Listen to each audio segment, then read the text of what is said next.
So I'm picking the flowers or the blossoms of the fireweed. They're starting to come out right on time. The flowers are what people make honey with, fireweed honey, fireweed jelly. You can make vinegar. You can also dry them for tea or like put them on your salad. But I'm gonna make jelly with these. And they make a really, really pretty pink, bright pink jelly. Some people say like a third is a good rule, or just take some, don't take them all. Just take what you need and spread it out. So if you're gonna get a lot, like you might go to a couple different spots, depending on how much is in the area that you're picking. Whenever I go out to harvest, I try to make sure I learn the name for the plant in the language of the land that I'm on. So here in Hydaburg, Hiktahandlai, the Chadkil word for fireweed is Tlial. So I'm saying thank you, Ha'a Tlial, for providing food and medicine, or in Chadkil it's Tlial, and in Tlingit it's Tlus, which is also the same word for pink in Tlingit.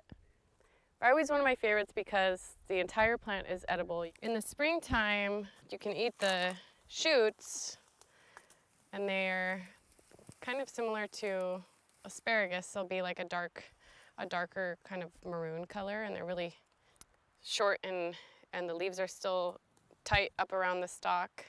And so people like to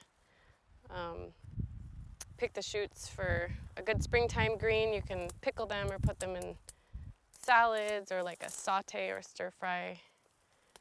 So all parts of the plant are edible. So I just rinsed the blossoms in some cold water, and I'm gonna lay them out to dry a little bit and just look for bugs because they love the flowers.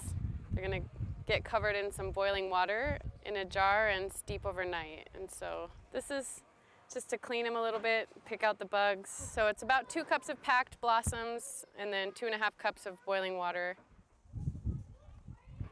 This will steep overnight.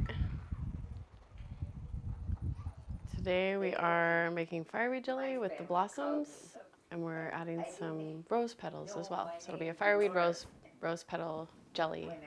So we had about a cup of each of the blossoms or petals, and then a 1/4 cup of water in each jar. And I like to use cheesecloth in the strainer just in case any little critters didn't make it out of the cleaning. So I'm gonna press them into the colander. These are the fireweed blossoms that we picked and then steeped overnight.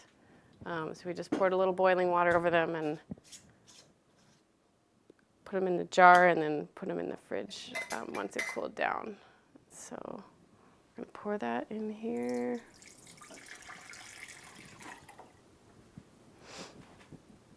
Just to make sure we get all the good juices out of the blossoms, we can use our pestle.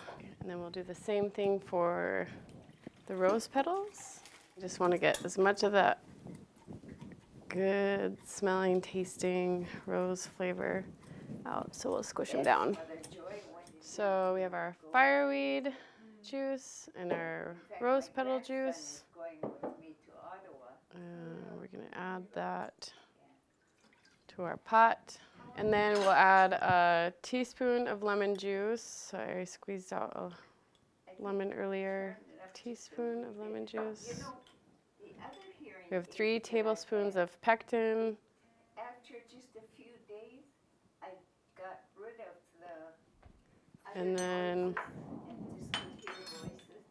this one I hear a 1/2 teaspoon of butter. So I'm just gonna eyeball it.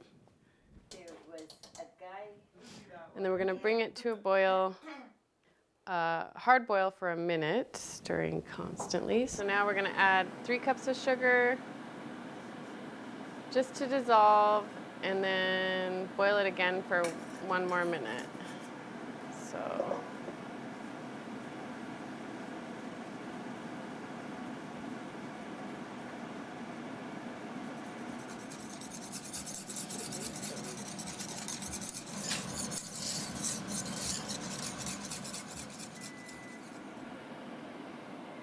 Okay, I'm gonna turn the heat off and we're gonna do the drip test.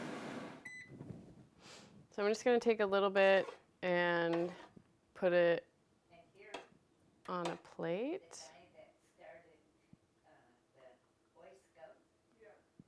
And we'll stick it in the freezer for 5 minutes. So it's not dripping, which is good, and you can just kind of check that it has that jelly texture. So it's gelatinous, it's not dripping down the plate, it's set, it's ready to go. So Kaylee and Jasmine here, our interns, are gonna ladle it into jars, and then we'll do a water bath. Now you can see that pretty pink color. I like to open up a jar of fireweed jelly in the middle of winter because it reminds me of summer. Perfect, exactly 12 jars.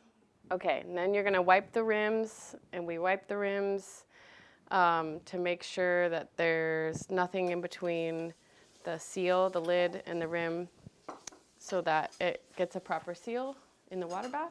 Put the jars in a hot water bath and then cover them with about an inch of water so you can just put the jars right into the pot.